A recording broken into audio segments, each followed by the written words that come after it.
Starting with the Joker is simple. He pays his taxes, he hates and is a proud American. He can even be a good politician if he wants to, since at one point he earned the trust of Ayatollah and became the Prime Minister of Iran. Poison Ivy and Mr. Freeze are both good partners and even better environmentalists. One wants to make the world green and the other clearly fights against global warming, yet we're supposed to side with the rich multi-billionaire? Yeah, thanks, writer, but I clearly think that Batman is the bad one. Yeah.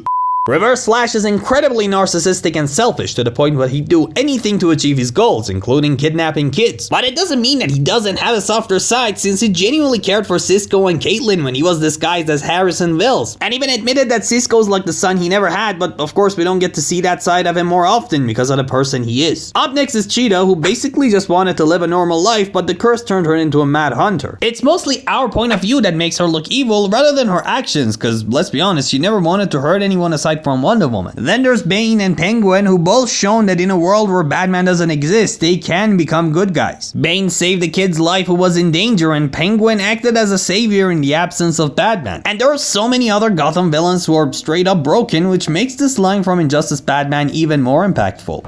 In my years fighting crime, I've learned one truth.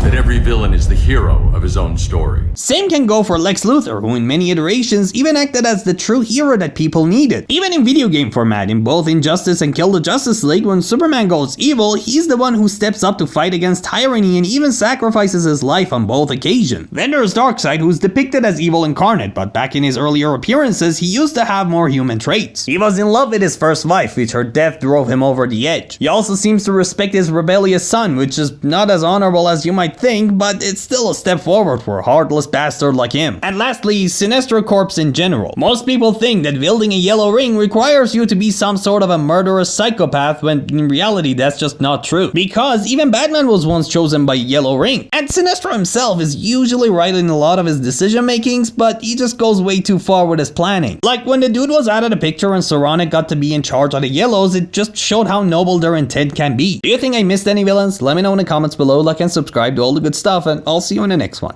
Bye.